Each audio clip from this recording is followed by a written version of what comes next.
안녕하세요. 박가복가입니다. 자, 오늘은 김진태 강원도지사의 그 레고랜드 사태 이후에 한국 채권 시장이 굉장히 위축되고 위기를 겪고 있는데요.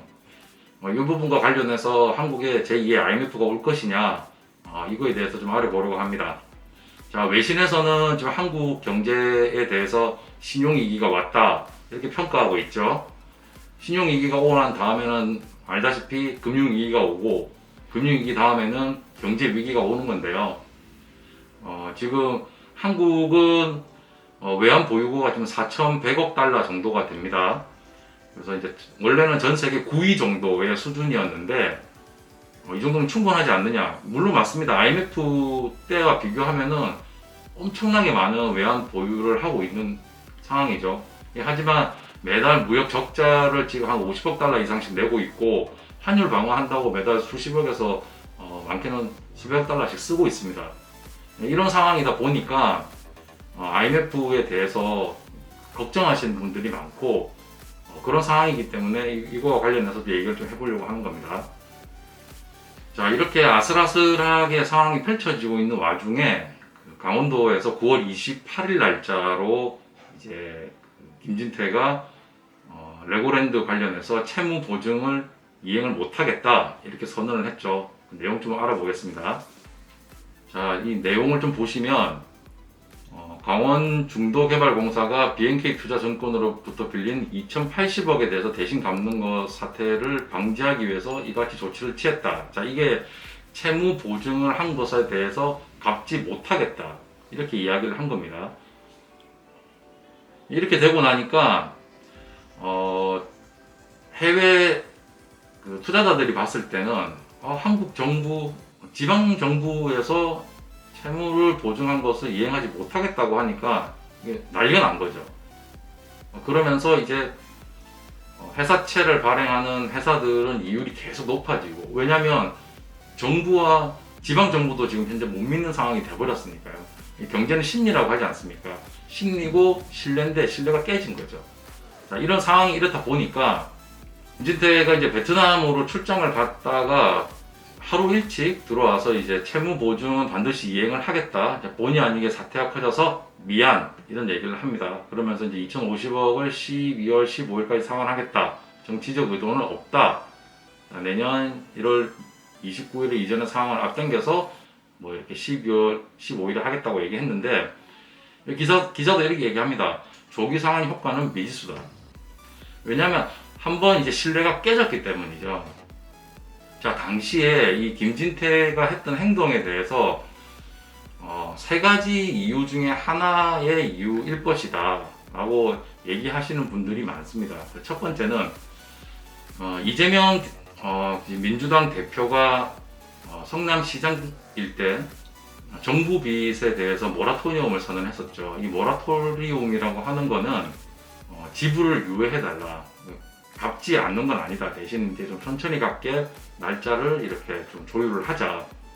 예, 김진태도 정치인이다 보니까 이재명 대표가 했던 그것으로 해서 나름의 정치 효과를 얻으려고 했던 거 아닐까, 이게 첫 번째고요. 두 번째는 이 강원중도개발이라는 회사가 현재 흑자 회사입니다. 한 250억 정도를 벌어들였고, 물론 그 중에 이제 이자 비용으로 내야 되는 정도 한 100억 정도 이상이 되더라고요. 흑자를 내는 회사인데, 기업 회생 신청을 함으로써 이거를 민간에다가 넘겨버리려고 했던 건 아닐까, 이게 두 번째고요.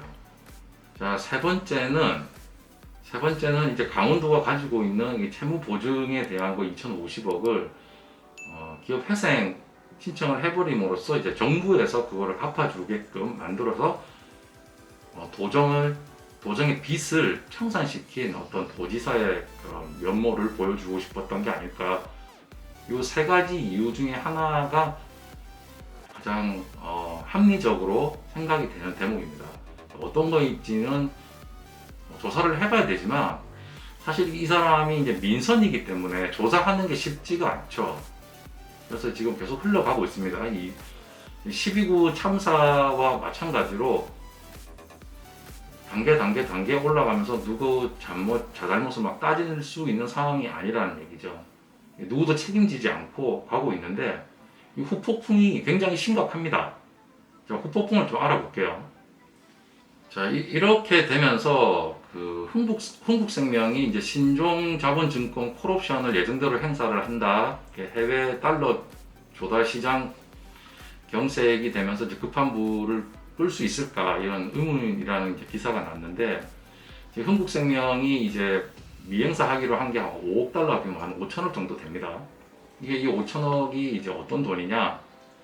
대개 이제 은행 회사채가 발행을 할 때 한 30년을 혹은 상환하는 날짜를 정해놓지 않고 회사채를 발행을 합니다. 그러면 이제 이자를 내는 거죠. 그 사이에 금리 뭐 몇 프로 이렇게 약정한 금액을. 그렇게 하다가 이 채권을 가지고 있는 사람이 채권자죠. 채권자가 한 5년 정도가 지나면 이거를 상환을 해달라 요청을 합니다. 대부분 관례상으로는 5년 정도가 되면 이제 상환을 하죠. 근데 그 상환을 하지 못하겠다라고 이야기를 한 겁니다. 그렇게 되면서 이제 회사채에 대해서 아까 말씀드린 강원도뿐만 아니라 이제 우리나라 국채, 지방채에 대한 것도 믿지 못하는 상황. 그리고 이제 회사채 같은 경우에도 흥국생명이 알짜 회사인데 현금을 많이 가지고 있는 회사잖아요. 근데 이 회사도 이제 믿지 못하는 상황이 펼쳐지면서 우리나라 이제 회사채 전체가 이제 그 채권 관련되는 시장이 흔들리기 시작을 하는 겁니다. 상황이 이렇게 되다 보니까 이 사람들, 흥국생명이 콜옵션을 행사를 못하게 되면 어떻게 되냐? 돈은 못 갚는다. 대신 이자를 더 주는 거죠. 페널티를 먹으면서 이자를 한 2% 정도 더 주고 가는 겁니다. 그렇게 되면 회사 등급은 낮아질 수밖에 없죠. 근데 이 사태가 왜 발생을 했느냐? 대개 5년마다 상환을 할 때 다른 데 돈을 빌려가지고 돈을 갚고 또 빌리고 갚고 이렇게 하죠. 근데 2009년도 정도부터 이제 계속 금리가 낮아졌죠. 낮아지면서 돈도 많이 이렇게 빌리고 하는 게 부담스럽지가 않았던 거죠. 그래서 콜옵션을 행사를 못한 적이 없었죠. 근데 지금 천정부지로 지금 금리가 올라가는 상황이다 보니까 지금 흥국생명은 돈을 빌려서 하고 싶으나 회사채 발행을 실패할 확률이 더 높고, 빌린다 하더라도 이율이 지금보다 한 2배 이상? 한 10%대. 지금 건설업 같은 경우에 13에서 15% 정도 이율로 돈을 빌린다고 해요. 그래서 지금 프로젝트 파이낸셜이 지금 거의 망하게 생겼다 이런 얘기가 나오는데, 흥국생도 비슷한 수준일 겁니다. 그러면은 비싸게 빌려가지고 싸게 주느니 페널티를 먹더라도 떼우겠다. 약간의 페널티를 받고 한 2% 정도 금리를 올려주고 이런 상황이 된 겁니다. 상황이 이렇게 되다 보니까 레고랜드발 채권 시장은 여전히 하약보가 되어 있는 거고, 정부는 2주간 채권 안정화 펀드 유동성을 공급을 하고 있고요. 5대 금융지주가 95조 규모의 유동성과 자금 지원을 나선다. 지금 현재 국가가 지금 한 50조 정도, 그리고 5대 금융지주가 한 95조, 그러면 한 145조, 플러스로 한국은행에서도 돈을 좀 푼다고 하죠. 그래서 총 한 188조 정도가 됩니다. 2,050억의 채무 보증을 연장하면 됐던 일을 김진태가 욕심, 무지 이런 부분들 때문에 지금 188조를 쓰고도 지금 대한민국의 신용도가 떨어지고 있고 금융위기가 어떻게 될지 모르는 상황이 돼버린 겁니다. 자, 쉽게 얘기하면 지금 국내 은행의 부도 위험 지표가 3배나 올랐다는 거 아닙니까? 그러니까 이게 은행이 망하면 나라가 망하는 거죠. 그러니까 이제 이렇게 되겠죠.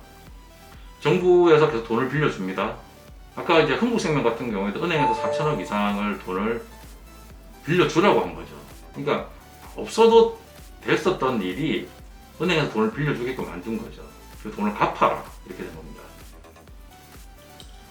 자, 국내 아까 그 5대 금융규제가 95조를 이제 풀기로 했고, 그럼에도 불구하고 국내 은행의 부도 위험이 지표가 이제 3배나 올랐다는데, 이거는 이제 내용이 이렇습니다. 레고랜드바 자산 유동화 기업 어음의 디폴트 채무 불이행이 벌어진 데다가 흥국생명이 달러와 콜옵션에 조기 상환하지 않기로 하면서 신뢰가 추락했다. 이게 핵심입니다. 자, 그러면 앞으로는 어떻게 될까요? 초반에 말씀드렸지만 우리나라 이제 외환 위기를 겪을 때 가지고 있던 외환 보유고하고 지금 현재 외환 보유고 상황은 하나가 땅 차이기 때문에 쉽게 일어나지는 않습니다. 하지만 매달 무역 적자가 나고 있고요. 환율을 방어하기 위해서 매달 수십억에서 수백억 달러씩을 쓰고 있습니다. 근데 더 중요한 문제는 뭐냐? 10월달 기준으로 해서 4천억 달러 정도를 가지고 있는데 우리가 달러를 은행에다 막 쌓아놓고 필요할 때마다 주는 게 아니란 말이죠.